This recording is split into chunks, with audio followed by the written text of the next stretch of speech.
오늘 사순절 네 번째 주일에 우리 성도들 삶 가운데 봄 같은 기쁨, 십자가의 그 은혜가 강물처럼 흐를 수 있기를 주님의 이름으로 축원합니다.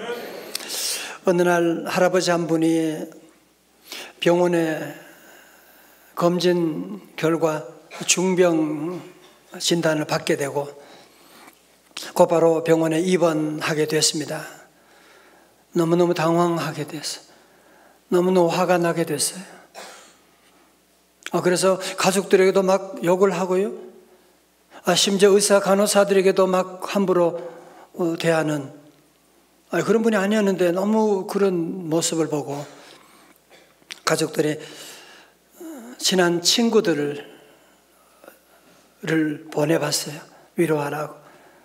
그런데 전혀 통하질 않아요. 신방한 목사님도 그냥 욕먹고 쫓겨나 버리고 말았어요. 상담사가 들어가는데 상담사도 소용이 없었어요. 그런데 할아버지께서 동네에 알고 지내는 한 꼬마 친구가 하나 있었는데 이 꼬마 친구가 그 사실을 알고서 병원에 달려왔어요. 가족들이 참 걱정되긴 하지만 그래도 그 꼬마 애를 병실에 들어가게 했어요. 한 20, 30분 동안 시간이 지난 다음에 나왔는데 할아버지가 완전히 달라진 거야. 할아버지가 부드러워지게 되고 다시 식사도 하시게 되고 사람들에게 이렇게 대화도 나누게 되는 이상하다. 무슨 일이 있었는가? 사람들이 물어봤어요. 얘야, 너 할아버지하고 무슨 얘기 나누었니? 아니요, 저 아무런 얘기 안 했는데요. 아니 그래도 그렇지. 너 한 20, 30분 동안 할아버지 같이 있었는데 뭘 했는데? 저요, 할아버지와 함께 울었어요. 이 아이는 그저 할아버지 아픔을 자신의 아픔처럼 느끼고 함께 울었던 것뿐인데 할아버지가 그 우는 아이를 가슴에 끌어안으면 순간에 그 사랑을 느끼게 되고 그러면서 마음의 상처가 치유되기 시작했다고 하는 그런 글을 보게 되었습니다. 사랑하는 성도 여러분, 오늘 행복 수업 5번째 시간에 긍휼히 여긴 자는 복이 있나니, 여러분 긍휼이 무엇입니까? 긍휼이라고 하는 것은 위로하는 것이 아닙니다. 긍휼이라고 하는 것은 좋은 말 해주는 것이 아닙니다. 긍휼이 무엇이냐고 물으신다면 한마디로 이 어린 꼬마가 할아버지에게 보여주었던 그게 바로 긍휼이라고 하는 것입니다. 오늘 본문의 말씀 우리 같이 함께 읽어볼까요? 마태복음 5장 7절의 말씀 크게요. 시작. 긍휼히 여기는 자는 복이 있나니 그들이 긍휼히 여김을 받을 것이며. 아멘. 우리말 번역은요, 복되도다 자비로운 사람들이여 그들은 자비를 받을 것이다. 자, 우리 주님께서 이제 팔복산에 오르셔서 사랑하는 제자들에게 하나님의 자녀로서 하나님의 사람으로 어떻게 살아가는 것이 행복한 길이냐에 대한 행복 수업을 하시는 가운데 오늘 5번째 말씀을 전하게 되는데요. 여러분, 이 팔복 가운데 4가지 복은 내면의 변화를 통해서 얻는 복이라고 한다면 뒤에 나오는 4가지 복은 뭐냐면은 외면적인 변화를 통해서 얻는 복이라고 할 수가 있습니다. 여러분, 사실 긍휼이라고 하는 단어는 요즘 많이 쓰지 않는 단어인데 긍휼이 무엇이냐? 원어로 보니까요, 헬라어로 보니까 엘레오스라고 하는 말인데 그 말을 번역한다면 동정심, 자비, 불쌍히 여김, 구제, 친절, 은혜. 여러분, 이 긍휼이라고 하는 단어는 사실은 그 의미가 너무너무 넓어요. 그냥 불쌍히 여김 정도가 아니라 그 이상의 놀라운 의미를 가지고 있는, 그래서 청교도 신학자 D.S. 라빈스는 긍휼에 관해 너무 잘 설명했는데 한번 보세요. 긍휼은 다른 사람들과 공감하면서 바라보고 그들과 더불어 느끼며 그들의 피부 속으로 들어가서 그들의 입장과 관점에서 바라볼 수 있는 것이다. 여러분, 긍휼이라고 하는 단어는 그냥 위로하고 동정하는 그런 정도가 아니라니까요. 그 사람과 함께 느끼고 그 사람 속으로 들어가는 것을 말하고 있는. 그래서 예수님께서 신앙의 본질이 무엇이냐? 마태복음 9장 13절에서 말씀합니다. 너희는 가서 내가 무엇을 원하고요? 긍휼을 원하고. 우리 주님은 긍휼을 원하시는 분이세요. 제사를 원치 아니하노라 하신 뜻이 무엇인지 배우라. 나는 의인을 부르러 온 것이 아니요 죄인을 부르러 왔노라 하시니라. 아멘. 여러분 잘 보세요. 우리 예수님의 공생의 사역,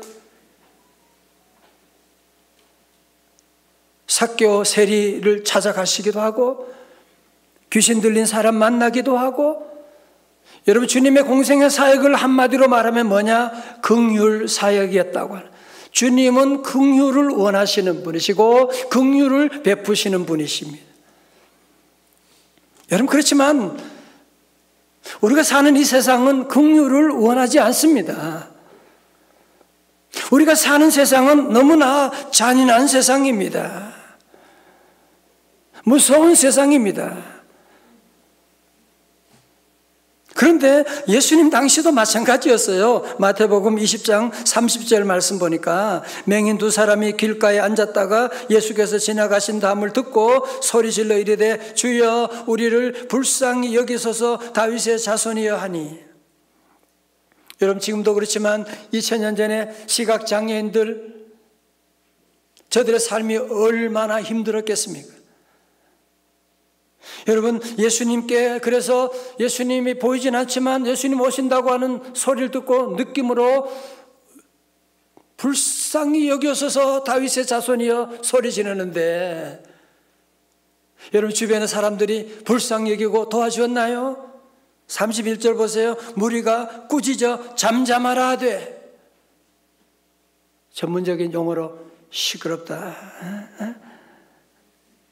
어쩌면 오늘 우리 사회도 여러분 보시면 어려운 사람들,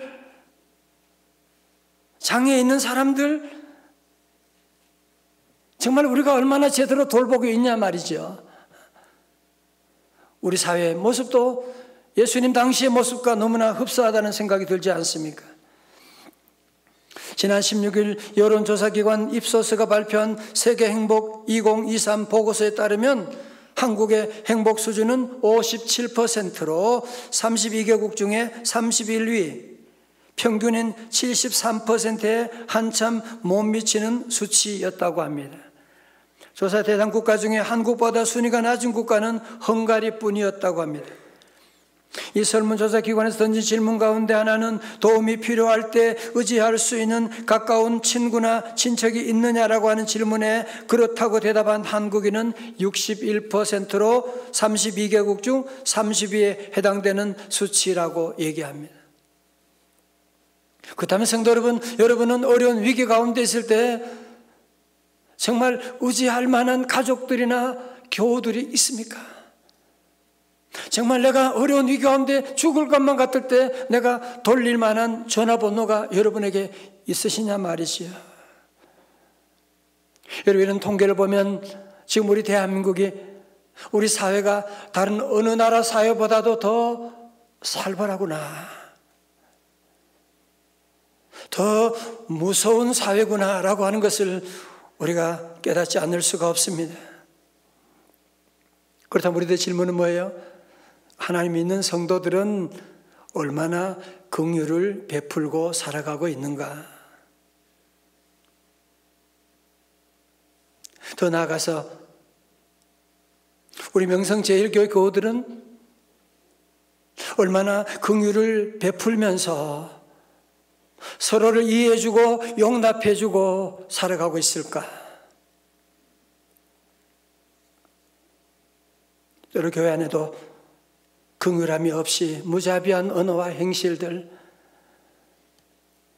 교인들이 더 무서워, 그런 얘기를 들을 때 제 안에 가슴이 무너지는 것 같은,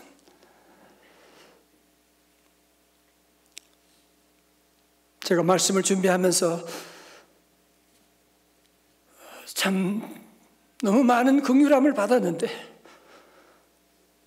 위로부터도 많이 받고 성도들 많이 받았는데 내 안에 많이 긍휼함이 사라져가고 있구나 하는 것을 눈물로 회개하면서 오늘 말씀을 준비하게 되었습니다. 성도 여러분, 예수님의 비유 가운데 선한 사마리아 사람의 비유, 여러분 아시죠? 이 선한 사마리아 사람의 비유는 어쩌면 긍휼이 무엇인가를 우리에게 보여주고 있는 아주 제일 좋은 말씀이라고 할 수가 있어요. 누가복음 10장에 보면 예루살렘에서 여리고로 내려가던 한 사람이 강도를 만나게 됐어요. 있는 것, 모든 것 다 돈하고 가방에 든 것 다 빼앗기고 옷도 빼앗기고 그냥 두들겨 맞아가지고 다 죽을 지경에 놓여지게 됐어요. 그런데 그때 예루살렘에서 제사장과 레위인이 거리를 지나가게 됐어요. 저 같은 목사, 장로, 권사님, 집사님들이 거리를 지나가는데 늘 그렇게 어려운 사람 도와주라고 설교는 그렇게 했으면서 막상 보고서는 못 본 척하고 그냥 지나가 버리고 말았습니다. 그런데 사마리아인이 그곳을 지나가게 되었어요. 여러분, 사마리아는 유대인과 어떤 관계인지 아시잖아요? 원수지간. 유대인들은 사마리아 사람 얼마나 무시했는지 저 갈릴리에서 예루살렘 유대 땅으로 가려면 사마리아를 통과하지 않고 옆으로 갈 정도로. 여러분, 사마리아 사람은 유대인들이 이렇게 무시당하는데 저것들 강도 만나 잘 됐구나 그럴 수 있지 않습니까? 그런데 사마리아 사람 그냥 지나쳐도 누가 비난할 사람 누가 있겠어요? 근데 그렇지 않았어요. 누가복음 10장 33절 보면 어떤 사마리아 사람은 여행하는 중 거기에 이르러 그를 보고 어떻게 했다고요? 불쌍히 여겨. 여러분, 33절에 머무르시면 또 안 돼요. 불쌍하다? 거기만 모르시면 안 된다. 그거는 긍휼이 아니라니까요. 여러분, 긍휼이 무엇이냐? 긍휼이라고 하는 것은 동정을 넘는 것을 말하는 것이거든요. 34절 한번 같이 또박또박 한번 읽어볼까요? 시작. 가까이 가서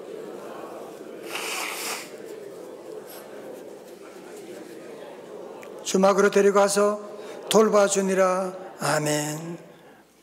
여러분, 여기는 말이 없어요. 그죠? 이 한 절에 6개의 동사가 계속 반복되고 있는, 마치 그 사람이 자기 동생인 것처럼, 자기 아내인 것처럼, 자기 자식인 것처럼 그렇게 돌보는 모습을 보여주고 있지 않습니까? 성도, 우리도 지난날 강도 같은 사탄의 공격을 받아서 우리가 저주 가운데 살아갈 때가 얼마나 많았었는데, 하나님께서 하나밖에 없는 독생자 예수 그리스도를 우리에게 보내주셔서 그분이 십자가에 돌아가심으로 말미암아 우리를 구원하시고 하나님의 자녀로 삼아 주셨습니다. 그것이 하나님의 긍휼 아니고 무엇이겠습니까? 우리의 삶 가운데 지난날 여러분이 살아온 동안에, 지난 한 주간만 한번 얘기해 봐요. 우리가 얼마나 어디서 무슨 부끄러운 짓을 얼마나 많이 했는지, 얼마나 실수도 하고 넘어질 때도 얼마나 많았었는데, 만약 우리가 잘못한 그것을 가지고 하나님이 심판했다면 우리 가운데 살아남아 있을 사람 누가 있겠어요? 오늘도 그러나 우리가 이렇게 살아있고 이렇게 나와 예배드리고 하나님의 자녀다, 직분을 맡았다, 이 놀라운 것은요, 우리가 잘나서가 아니라 날마다 베풀어 주시는 하나님의 그 긍휼하심 덕인 줄로 믿으시기를 바랍니다. 저는 자주 아침마다 묵상하는 구절이 있어요. 예레미야 애가 3장 22절 23절. 너무너무 좋은 말씀이에요. 여호와의 인자와 긍휼이 무궁하심으로 그래서 우리가 진멸되지 아니함이니이다. 그다음 뭐라고요? 다 같이요. 이것들이 아침마다 새로우니 주의 성실하심이 크시도소이다. 아멘. 할렐루야. 여러분 오늘 살아있다, 여러분 죽지 않고 있다, 여러분이 사명 감당한다, 여러분이 잘해서 그런 거 아니잖아요. 여러분이 아무도 모를 때 얼마나 엄청난 그런 짓을 저질렀는데, 그럼에도 불구하고 우리 하나님은 진멸하지 아니하시는 긍휼이 무궁하심으로 우리를 진멸하지 아니하시고, 이것이 아침마다 새로우시는, 아침마다 이슬을 내려주신 것처럼 하나님이 아침마다 우리에게 긍휼을 주셨기 때문에 우리가 오늘도 살아있게 되고 오늘도 주님 앞에 나와 예배드릴 수 있는 자가 된 것이 아니겠습니까? 그러므로 성도 여러분, 우리 모두는 위로부터 이런 놀라운 하나님의 긍휼하심을 입은 자들로서 우리가 어떻게 살아가야 합니까? 첫 번째로 우리 자신을 긍휼히 여겨야 합니다. 가끔 보면 믿는 사람이라고 하면서도 죄책감 가운데 자기를 자꾸 미워하는 사람들이 있어요. 자기를 무시하는 사람들이 있어요. 자기의 실수를 막 비난하고 자기를 정죄하고 열등감 가운데 살아가는, 아니 어떤 사람은 다른 사람에게는 너무너무 잘해주는데 자기한테만 아주 못해주고 자기를 용납하지 않는 사람들. 저도 그럴 때가 많았는데요, 제가 스가랴 말씀 읽으면서 깜짝 놀랐어요. 이게 왜 이런 일이 있느냐? 다 사탄의 장난이었어요. 보실까요? 스가랴 3장 1절에 대제사장 여호수아는 여호와의 천사 앞에 있고, 또 누가 사탄은 그의 오른쪽에 서서 그를 대제사장 여호수아를 대적하는 것을 여호와께서 내게 보이시니라. 여러분 지금 여호와 앞에 지금 제사장이 있는데 사탄이 계속 여호수아 제사장을 지금 대적하고 있는. 자, 여러분 우리가 실수하고 넘어질 때 그때 사탄은 우리를 바라보고 저주하는, 네가 목사냐, 네가 집사냐, 너 같은 게 무슨 죽어버려. 그러나 우리 주님은 그 옆에서 아니야, 내가 너를 사랑하노라, 내가 너를 위해 십자가 죽었는데 네가 왜, 내가 너를 얼마나 사랑하는데, 주님이 우리에게 말씀하고 계시는 거예요. 시편 103편 13절의 말씀, 아버지가 자식을 긍휼히 여김같이 여호와께서는 자기를 경외하는 자를 긍휼히 여기시나니. 저는 14절 말씀 볼 때마다 너무 위로가 돼요. 같이요, 시작. 이는 그가 우리의 체질을 아시며 우리가 단지 먼지뿐임을 기억하심이로다. 아멘. 우리 하나님은요, 우리의 체질을 아시는 분이세요. 우리가 얼마나 연약한지도 주님은 다 아세요.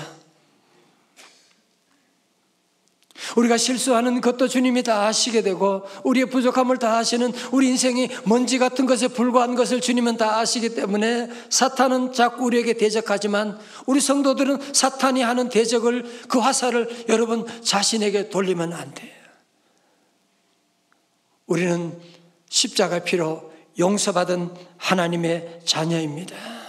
하나님 우리의 연약함을 다 아십니다. 우리의 부족함을 다 아십니다. 그래서 주님이 우리와 함께 하시는, 여러분 그래서 이제 우리가 할 일이 무엇입니까? 우리 하나님이 우리를 불쌍히 여기시는데 여러분도 자신을 불쌍히 여겨줄 차례가 왔습니다. 다 같이 괜찮아, I am okay. 주 나를 보아시고, 다 같이요. 나를 붙드시네. 나는 보배롭고 존귀야. 뭐라고요? 주의 자녀라. 두 번째로 우리 이웃을 긍휼히 여겨야 합니다. 헬레나 오웬이 긍휼이라고 하는 책을 썼는데요. 그 책에 이런 내용이 나옵니다. 긍휼을 뜻하는 컴패션은 라틴어 파티와 쿰에서 파송된 말이다. 이 두 단어를 합치면 함께 고통받다라는 의미가 있다. 이것이 무엇을 강조하는지 헬레나 오웬은 그 다음 내용을 들어보시면 알 수가 있습니다. 긍휼은 우리에게 상처가 있는 곳으로 가라고, 고통이 있는 장소로 들어가라고, 깨어진 아픔과 두려움, 혼돈과 고뇌를 함께 나누라고 촉구한다. 긍휼은 우리에게 비참한 상태에 있는 사람들과 함께 울부짖고 외로운 사람들과 함께 슬퍼하며 눈물을 흘리는 자들과 함께 울라고 도전한다. 긍휼은 우리에게 연약한 사람들과 함께 연약해지고 상처 입기 쉬운 자들과 함께 상처 입기 쉬운 자가 되며 힘없는 자들과 함께 힘없는 자가 될 것을 요구한다. 여러분 아시죠? 이분은 하버드대학 교수님이셨어요. 주님 만난 다음에 그는 이렇게 긍휼을 설명만 하고 책에만 쓴 것이 아니라 몸소 하버드대학을 사직하고 캐나다 데이브레이크라고 하는 장애우들 사는 곳에 가서 평생 그들을 수발하면서 그들을 섬기면서 남은 삶을 보내게 되신 분이십니다. 성도님 무슨 말씀인지 아시죠? 긍휼이라고 하는 것은 뭐예요? 긍휼이라고 하는 것은 이런 어떻게 하나 아픈데 불쌍하다 어떻게 하냐? 여러분 여기에서 출발해서 단지 마음의 긍휼이 뿐 아니라 행위의 긍휼까지 여러분 나아가서 그들과 함께 아파하고 그들과 함께 눈물 흘리고 그들과 함께 울어주는 것, 여러분 이것이 바로 긍휼이라고 하는 것입니다. 성도 여러분, 여러분 자녀들 잘 되기를 원하세요? 아멘. 여러분 자녀 잘 되기 원하면 한 가지예요. 어쩌면 두 가지예요. 비교하지 말고 긍휼을 베풀어 주시면 돼요.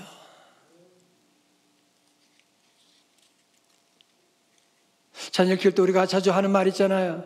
야, 나 때는 내 방이 어디 있어요? 나 때는 무슨 학원 다니? 야, 그런 것 없었는데 공부했는데.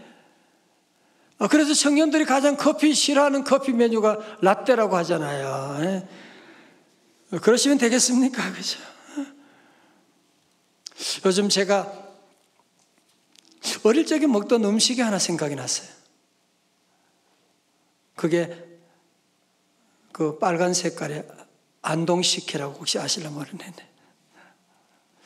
옛날에 시골에서 우리 아버님하고 저녁에 추운 겨울에 이렇게 먹던 것인데 지금 부모님은 돌아가셨지만 그때 그런 생각이 나는 거예요.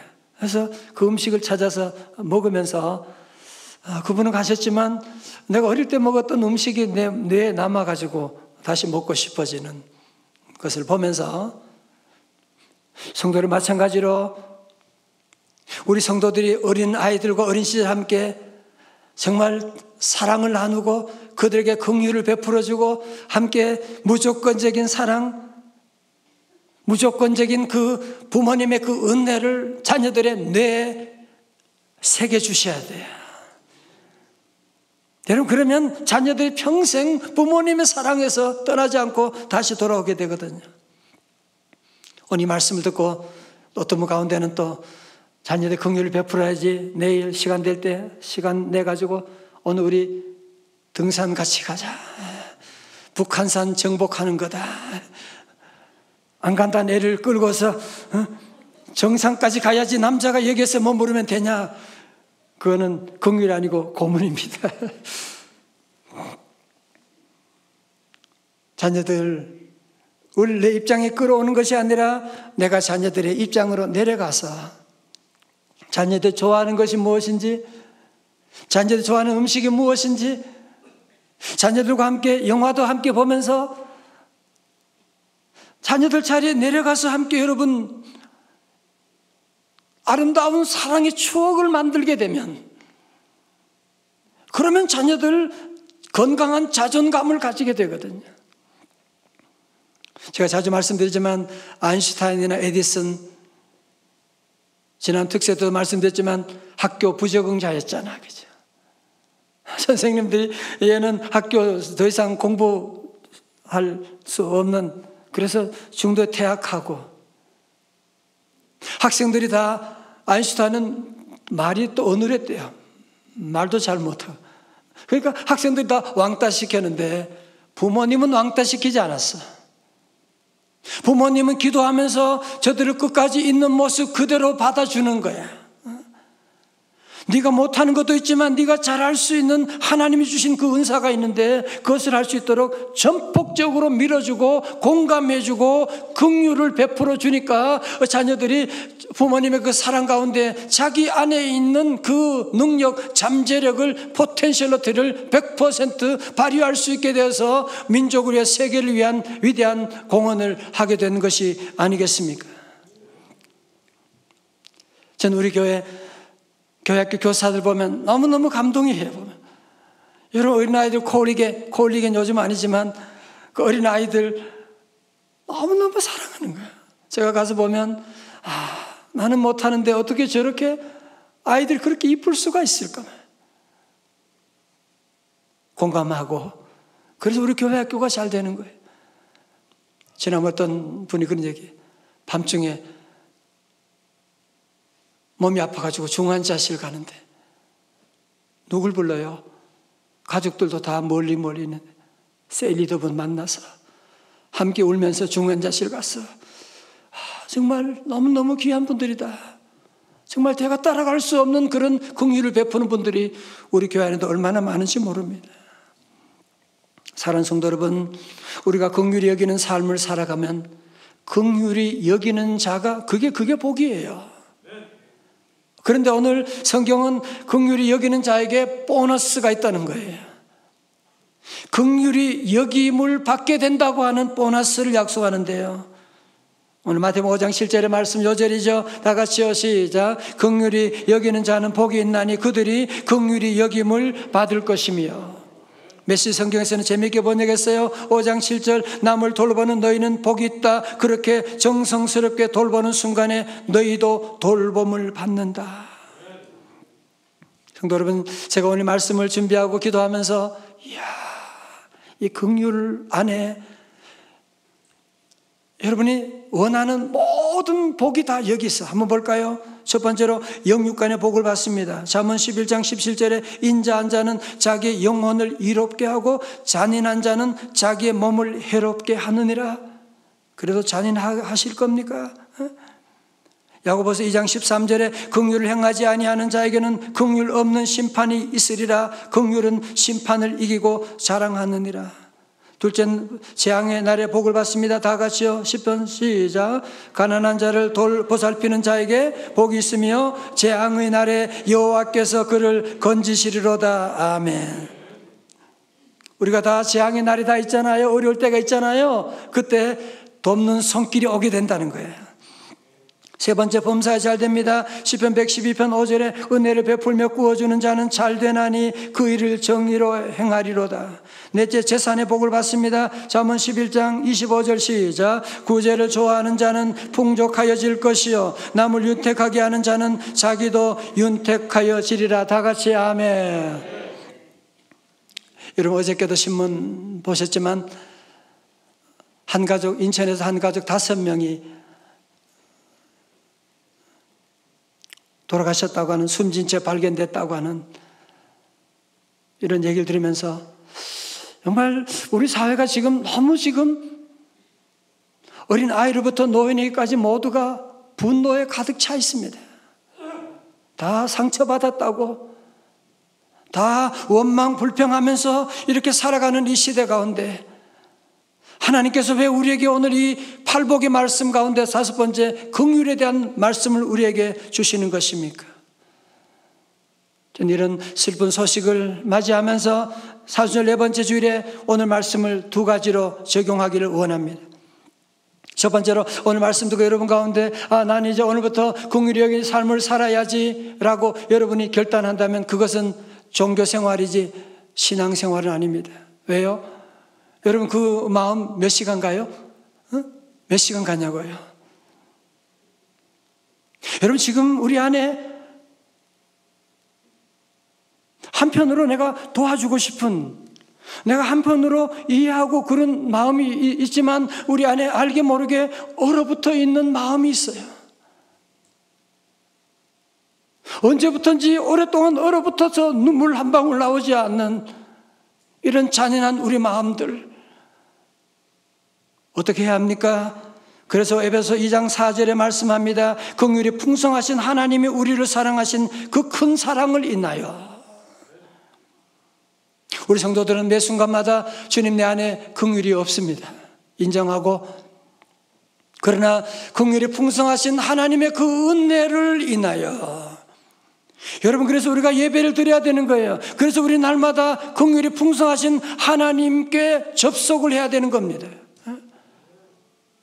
아무리 좋은 여러분이 선풍기도 플러그를 꽂아야 되는 것처럼 우리 모든 연약한 인생은 다 주님께, 예수님의 십자가의 사랑에 접속하게 되면 주님의 그 놀라운 긍휼하심이 우리를 통하여 흘러가게 되는, 주님의 긍휼하심을 회복하는 저와 여러분 되시기를 축원합니다. 두 번째로, 우리 성도들은 긍휼은 모든 문제의 키다. 긍휼은 모든 건강의 열쇠다. 긍휼은 건강의 비밀 코드다. 행복의 비밀 코드다. 축복의 비밀 코드라고 한 사실을 여러분이 기억하고, 오늘부터 여러분이 그냥 동정하는 것이 아니라 여러분 이제는 긍휼을 베푸는 자리로 나가는, 한번 해보세요. 주님이 여러분 도와주세요. 부부간에도 서로 이해하지 못할 때가 참 많지만, 한번 여러분 남편 한번 얼굴을 자세히 보세요. 아내를 긍휼히 여기는 마음, 종일 집에서 박봉 가운데 우리 아이들과 함께 애쓰는, 몸은 아픈데도 우리 남편은 저 회사에서 별의별 소리 다 들으면서 집에 와서는 말도 못하고 있는 그런 마음을 여러분이 조금이라도 보신다면 부부간의 문제들이 풀어지고, 부모와 자녀 사이도 마찬가지예요. 참 애쓴다 우리 아이들. 자녀들은 부모님을 긍휼히 여기는 마음, 노사관계, 모든 관계가 다 마찬가지입니다. 우리 성도들 앞에서 말씀드렸던 그 꼬마가 할아버지에게 보여준 그 긍휼하심, 여러분이 그걸 기억하고 이번 한 주간 위로부터 긍휼하심을 받아서 우리 이웃들에게 작은 긍휼을 여러분이 한번 시작해 보십시오. 시작하면 주님이 도와주세요. 주님이 물질도 주시고 만나는 사람도 열어주시고, 그것이 여러분이 자녀들과 여러분의 훗날에, 재앙의 날에 복받는 비결이 바로 거기에 있는, 오늘 긍휼하심을 입고 긍휼하심을 베푸는 저와 여러분 다 되시기를 주님의 이름으로 축원합니다. 오늘 말씀 준비하다가 주신 너무 귀한 찬송이 있어요. 십자가 그 사랑 멀리 떠나서. 우리가 다 십자가 사랑을 자꾸 떠나잖아요, 그죠? 무너진 나의 삶 속 잊혀진 주님의 은혜, 돌 같은 내 마음. 오늘 말씀 들어도 돌 같은 내 마음이 깨어지질 않잖아요. 주여 어루만져 주옵소서, 다시 세워 주옵소서. 다 일어나시겠습니다.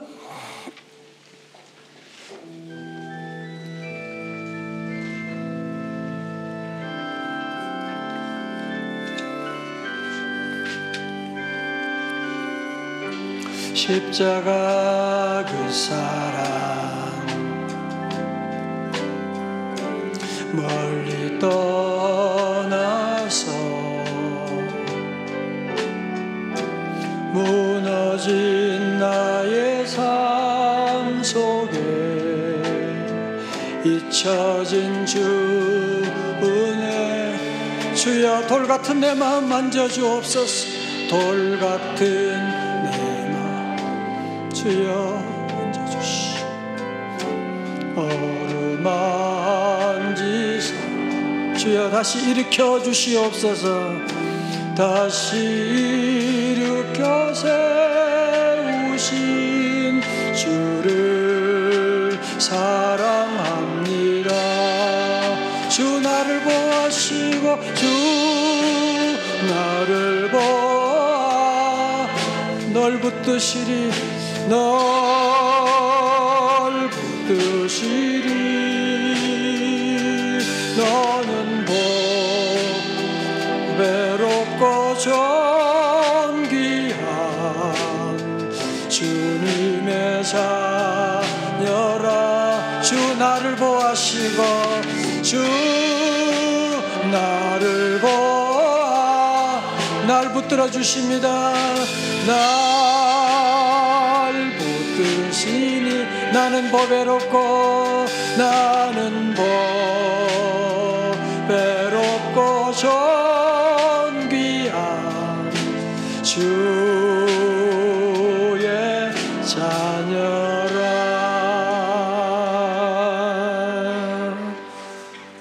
나는 보배롭고 존귀한 주님의 자녀입니다. 다 같이 아멘.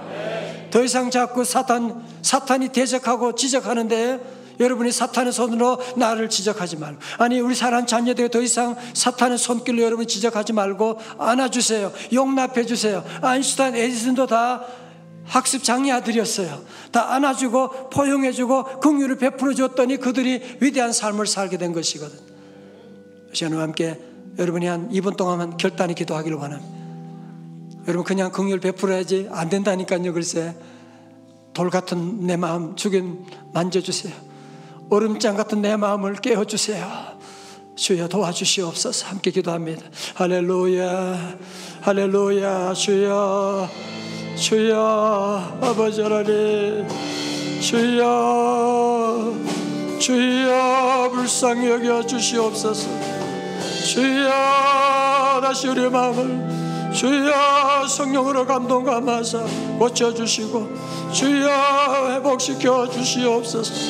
주여 주여 믿습니다. 우리 성도들 오늘 주신 말씀을 다시 기억하고 주여 긍휼을 베푸는 삶, 주여 긍휼히 여기는 삶 살아갈 수 있도록 주여 도와주시고 주여 인도하시고 말씀이 우리 안에 작동되어 나갈 수 있도록 주여 변화시켜 주시옵소서. 주여 믿습니다.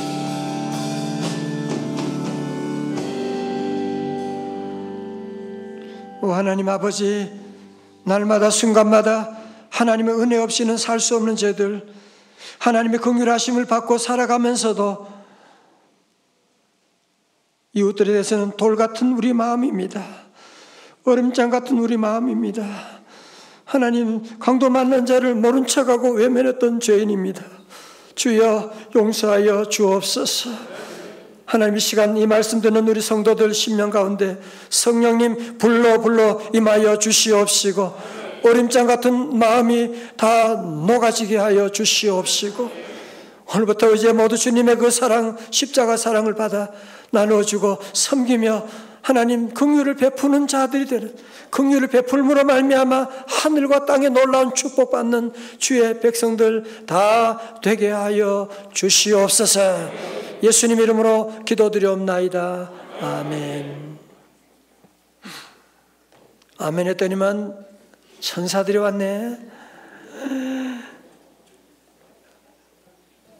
예, 우리 앉으시겠어요? 네, 오늘 우리 초등학교 입학하는 우리 학생들 우리 많다, 그죠? 우리 학생들에게 우리 성경 말씀 홀리 바이블을 줍니다.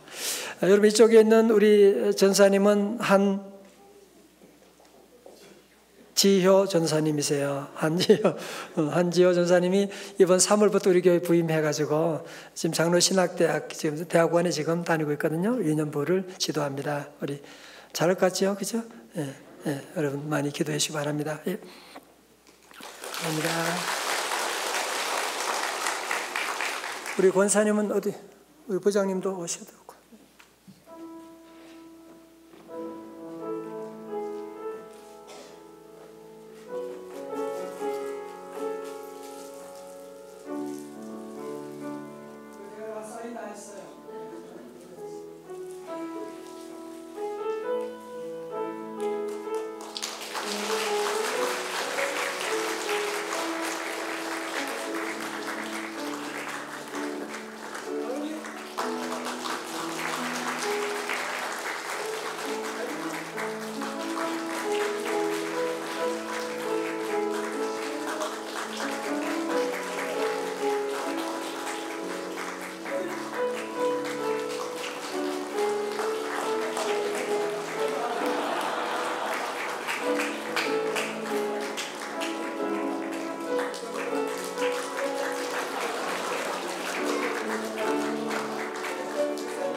다 일어나시겠습니다. 제가 기도하고 축도하고 마치겠습니다.